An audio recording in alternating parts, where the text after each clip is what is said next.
Good evening, I'm Laura and welcome to The Struggle. On tonight's show, political influences, egg dealers and the wholesale value of saliva takes a tumble. But first, President Trump has imposed a 10% tariff on Australian imports to America. This comes amid ever-increasing influence of American policy into Australia's election campaign. Although Prime Minister Albanese did say that no one has got a better deal than Australia, as a 10% tariff is the baseline imposed on everyone by the White House. On the same day, the slippery Albanese and Health Minister Mark Butler also listed more treatments on the pharmaceutical benefit scheme. Was this in defiance of the US pharmaceutical companies lobbying the Trump administration, as the PBS prevents them gouging the Australian market? Or is Labor getting serious about its election campaigning? After all, cheaper cancer treatment for kids is a pretty tough thing to campaign against. Whether it was elbow growing a spine or making it cheaper to fix one, something is certain. Trump is influencing our federal election campaign. Oh, that reminds me, what have the two major candidates been up to lately? Well, Peter Dutton got a little thirsty, pondered what he might use these knives for, and got 3 big booms. Boom! Boom! Boom! Meanwhile, on the other side of the ballot, Albanese yelled at some children, adopted one with a WA Premier, in an effort to win over young voters. Thank you for this extraordinary honour. We can sum up the last week in election campaigning with Abby Chatfield. The reality TV star, now a podcaster, recently sat down to have a chat-filled conversation with Albo, pun intended. This has come under fire from the Liberal Party, who believe the only reason someone would want to talk to the Greens or Labor is if they were paid to do so. Well, they generally have to anyway. And this is where the youth are influencing things. The Australian Electoral Commission investigated Abby Chatfield for the interview with Albo, and they cleared her name of any wrongdoing. Despite efforts of the major political parties, when it comes to Ozpol, most of Gen Z is engaged as well a divorcee, particularly with legacy media. Next up, we have yet another story from the Western Hemisphere's favourite wannabe dictator, President Donald John Trump. The former Home Alone 2 extra has recently made it clear he has little intention of departing the office at the end of his second term. Our deep-thinking geopolitical analyst Alex explains. Donald the Toupee Trump is looking to extend his Oval Office stay, claiming there are methods for an unconstitutional third four-year term. Donald says there are other ways to continue his reign, but when asked to divulge, he refused. Yeah, sure, that's all the man who loves the sound of his own voice had to say. I don't buy it. In my head, I pictured this whole refusal to leave situation going like this. Hey, little Donnie, it's time to let someone else be president. Come on, Donnie, it's time to go.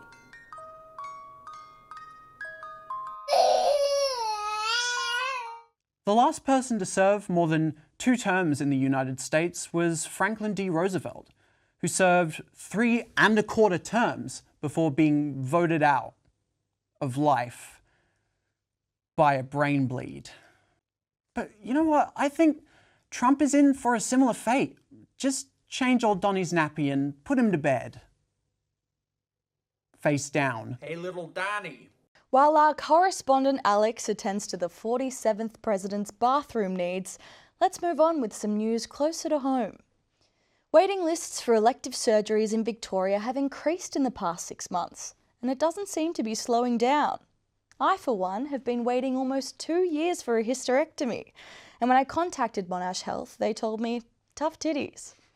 Resident health expert Disabilla Babe has returned to the struggle ward to tell me more about these excruciating waits. Waiting. We all hate it. But there's nothing worse than waiting years for something to improve your health.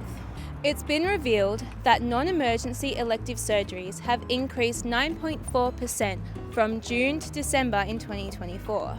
Elective surgeries aren't just your classic Botox and tummy tuck. They're real procedures like cataracts removal or tonsillectomies. These surgeries elect whether you want to live or die. But data collected from the Australian Institute of Health and Wellness only accounted for patients who are already on a waiting list and not those who require surgery but aren't yet on a waiting list. So this means we're actually doing worse than we originally thought. How could we have let this happen? Since the dramatic increase, the AIHW found that Victoria was one of 2 states to improve their ability to push out colonoscopies and hip replacements since COVID. The increased wait times may seem a bit head-scratching, but Melbourne doctors actually predicted this back in June of 2024. With the recent budget cuts and struggles to meet cash demands, hospitals were forced to pick up those scalpels and cut down on operations. The consequence? Patients having to wait longer for these cut and paste surgeries, leading to, increased wait times. Honestly, you guys just do what I did and go through the private system. Not only do you get to choose when you have your surgery, but you also get to choose your surgeon. And it might be a little pricey, but that's what parents are for, right? Thanks again, Rosa and Sam. Back to you at the studio, Laura. Tonight's program was funded in part by the Sam and Rosa Caruso Foundation. We'd like to extend a heartfelt thanks for their continued funding of our disability inclusion program. If you yourself would like to contribute to our show, visit our website today. But for now, there's plenty more parentally subsidised struggle coming your way after these messages.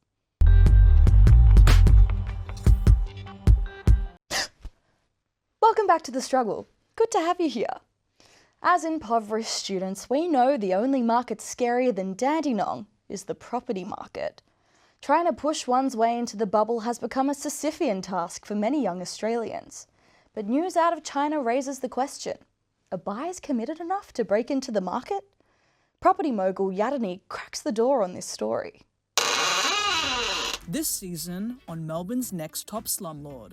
All this space, a bathroom and a kitchen. Genius. Wow, this is so much more luxurious than I imagined. The housing crisis is here to stay, so Gen Zs are ready to shake things up. With my rent increasing by 10%, I'm ready for a makeover. With the new viral trend from China converting musty workplace bathrooms into modern tiny home perfection, it opens a whole new market down under. March had the highest recorded rental prices, so imagine my delight finding a space of my own within my budget. These forever renters don't know what they've got coming for them. Word on the street is people don't think May's state budget is going to help renters enough. So how lucky am I to find something like this in this market? Catch more next week, only on Channel 31. Unlike real estate agents, the federal government is taking steps to get these cancer sticks away from the public. Our menthol menace Bailey sniffed out this story. The humble cigarette, a classic staple of David Lynch wannabes, stressed out doctors, and people who don't think it counts after a couple of drinks. But these innocent little addiction sticks have been hit by further laws restricting sale and putting even more warning labels on them. Now let's be clear. There's no way in hell I'd ever touch that shit. I'm not going to poison my body with harsh chemicals, turning me into some nick-addicted ghoul with cancerous blood leaking from my asshole. The idea of these new laws is to make sure that smokers know that ciggies are in fact killing them. An anti-advertising campaign, if you will. But not too anti-advertising as to outright ban them, as Australia's favourite little fags bring in a coffin load of money for the government each year. I had a chat with some smokers to see what they thought of the issue.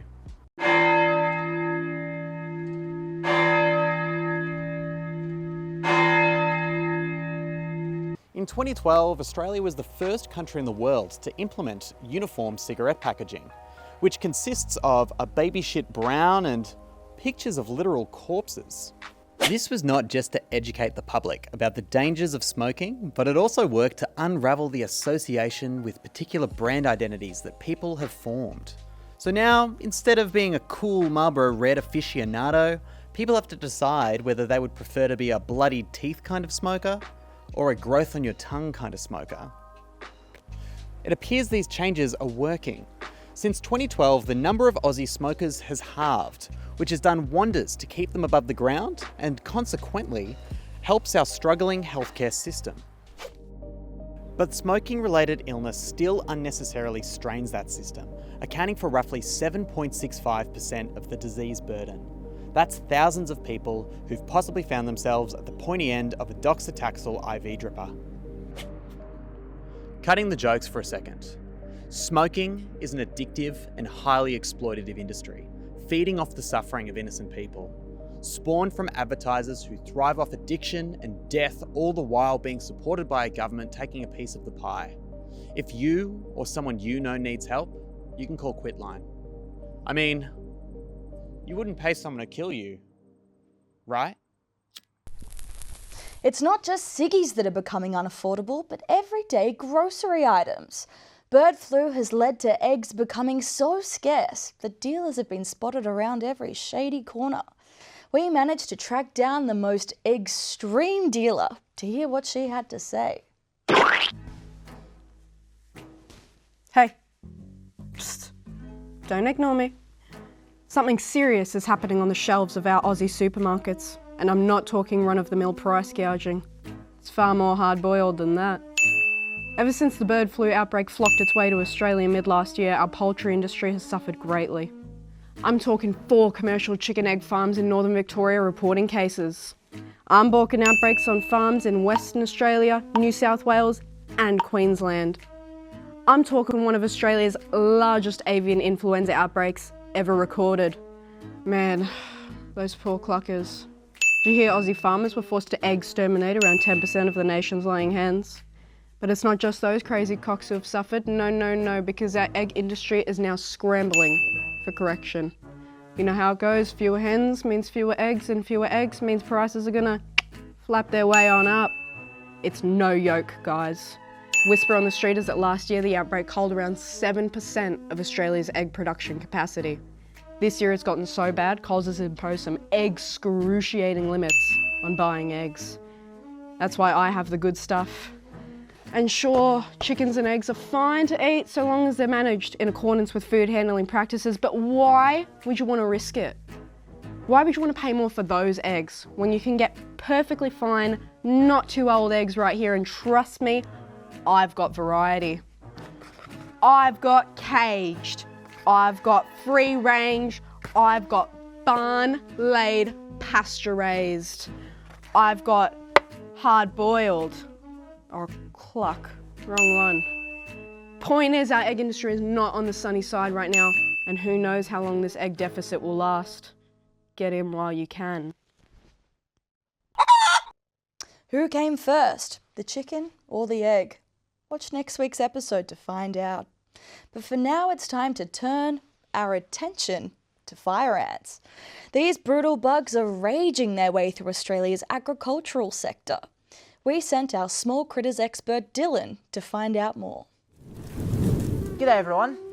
Nature is fighting back. In the past few months, we have had cyclones in Queensland, earthquakes in Southeast Asia, and Melbourne's 10th warmest summer since 1856. And if that isn't bad enough, the animals, big and small, are joining in the fun. A particularly entitled and special little breed of fire ants is attacking our great nation. And the government is not doing enough. Housing crisis, price gouging, there's never been what Aussies really care about. We need these beady little baddies gone. It's making us antsy. Fire ants are first detected in Australia around 24 years ago in Brisbane and have burdened the land down under ever since. And I know what you're thinking. Little guys, little problems. Think again. These guys will continue to bug you. Fire ant nests spawn in all kinds of places. Lawns, parks, sporting fields, that mini garden your mum tried to cultivate in the backyard that one spring. And they just wreak havoc. Do you like those leafy greens? Well, these ants can affect more than 50 crops. This is no joke, folks. If unaddressed, this issue is anticipated to cost the federal government up to $2 billion. It's a good thing that Roadblock, a commercial-grade aerosol designed to squash these bugs, has been launched. At least that's one way to stop their antics. I'm honestly shocked that animals could treat us like this. After all we've done for them, we can't let them antagonize us. I mean, seriously, I can't think of one time we've ever done nature dirty. We haven't done anything wrong. Not one time. I will die on this anthill. Australia, it's time to oust the ants. Ugh. Is anyone else feeling itchy after that one? While I go and soak myself in ant-rid, enjoy this hand-picked selection of local ads.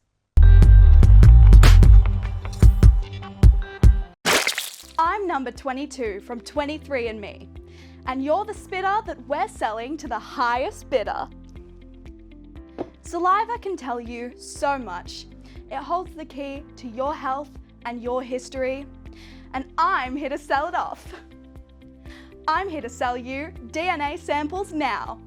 Now 85% off and 100% public information.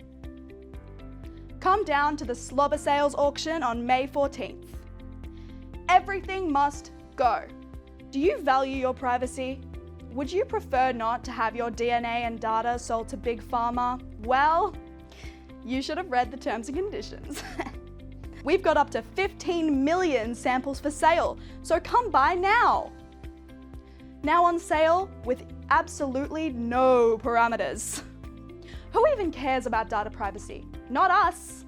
We've leveraged your information since day one. But hey, it's only Chapter 11 bankruptcy, the 11th best bankruptcy. So we could restructure our finances and come back. So you don't read the privacy policy and I can sell your spit all over again. Thanks for returning. We love to see both of you stay past the 2 ad breaks. Heading down to sleepy Tasmania now, where the government has hit a major roadblock on its pricey new AFL and cricket stadium. Premier Jeremy Rockcliffe is in denial after a draft report slammed the project's costs. He instead insists that Tasmania cannot afford to not build the would-be centrepiece stadium. But our investigative team got a camera inside the key meeting, where officials ruled that the stadium is just too big for Hobart. Please be advised, it is not the same guy 3 times. Rather, all Tasmanians just happen to look like that. Meanwhile, in the office of the Tasmanian Planning Commission. Now, gentlemen, our draft report on Macquarie Point Stadium. I'd say it's time we begin. This VFL stadium. You mean AFL? No, mate, look, we're 50 years behind the mainland. Don't get ahead of yourself. How are we going to get people to the stadium? What about trains? Like to the MCG in Melbourne. Electric ones, yeah? When was the last time one of them left the station? 1978. Oh, nearly 20 minutes. I mean, it isn't great, but it's not that bad. No, since 1978. It's a frequency of 46 years, and we haven't run anything but coal and freight since. Shot in the dark, but can coal buy tickets to footy matches? I thought we had trains. What about the metro? You mean the bus service the government's trying to privatise? I mean, why don't we chuck on 80 more buses in a bus plaza? Potentially, jot that one down. Now, pedestrian movement. We could build a new footbridge, but other than that, it does look like a lot of pinch points are going to develop. Okay, so we can't sell them on that, but what about the investment? Like tourism? Government says 25% of all visitors will be from interstate. Realistically, that's more like 15. Yeah, but it's a real bargain. I mean, all that for $774 million. Come on. While raking in 69 cents on the dollar, we're building for the future. Actually, we project the cost to be $861 million, or $1.2 billion when unbudgeted infrastructure spending is taken into account.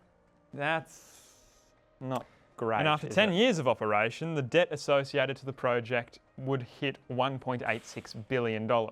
That downgrades the state's credit.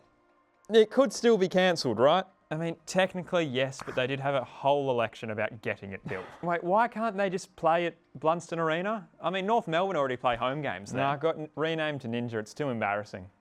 Ninja sounds boss as in the Ninja Creamy Stadium. Oh, I hate to say it, but the stadium looks like it's going to be disproportionate in the small-scale context of Hobart. Yeah, but I mean, how sick is an AFL team going to be? Oh, so sick. That's a pretty good point, actually. I mean, what else are we going to spend the money on? Bringing back the Tasmanian tiger? Hang on. With thanks to our friends at the Tasmanian Planning Commission for that exclusive peek into the gears of the Tasman bureaucracy. Let's island hop our show from Tasmania to kangaroo.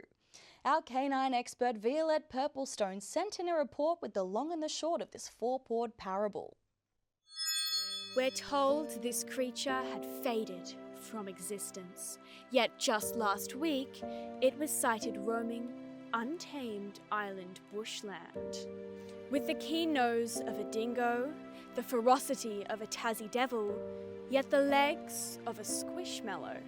I'm sure you've guessed, I'm talking about Valerie, the miniature sausage dog. 16 months since this silly sausage slithered free, we can only speculate why this little wiener did a runner.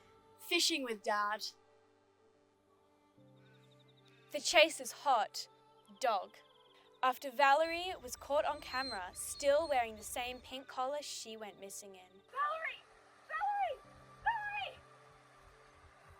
Weighing just 4 kilograms before going missing, experts believe she survived on roadkill alone. Goodness knows what state she's in now. All the viewers at home, we will not rest until we've found this dog.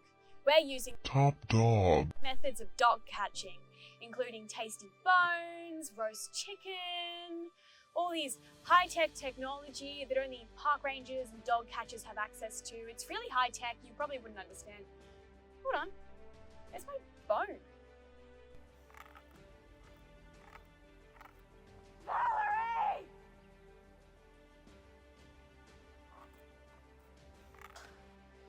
Well, Laura, until we found this hound, back to you in the studio. Violette there with another totally bitchin' segment. Last week saw disgraced former South Australian Liberal leader David Speirs front up the Adelaide Magistrates Court, 7 months on from telling reporters he was the victim of a deepfake. Mr. Speirs pleaded guilty to 2 counts of supplying and administering a drug other than cannabis to guests at his Kingston Park home.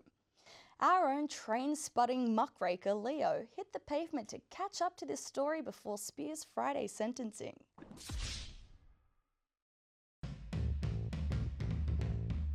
Choose life. Choose a job. Choose a career. Choose a family. Choose moving countries as a teen. Choose Hallett Cove, Law, Adelaide University, and the Deputy Mayorship of Marion.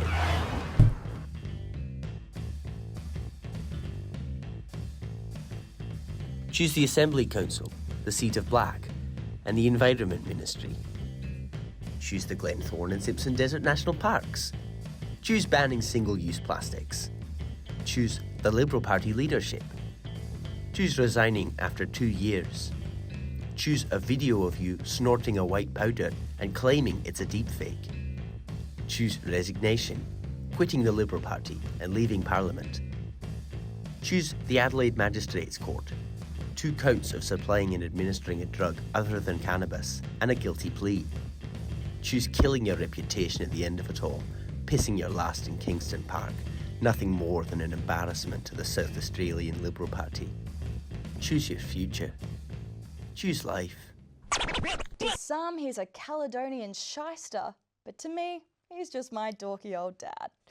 But with that, our program draws to a close.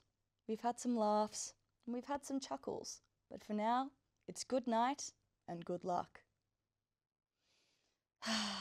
The struggle, it's real.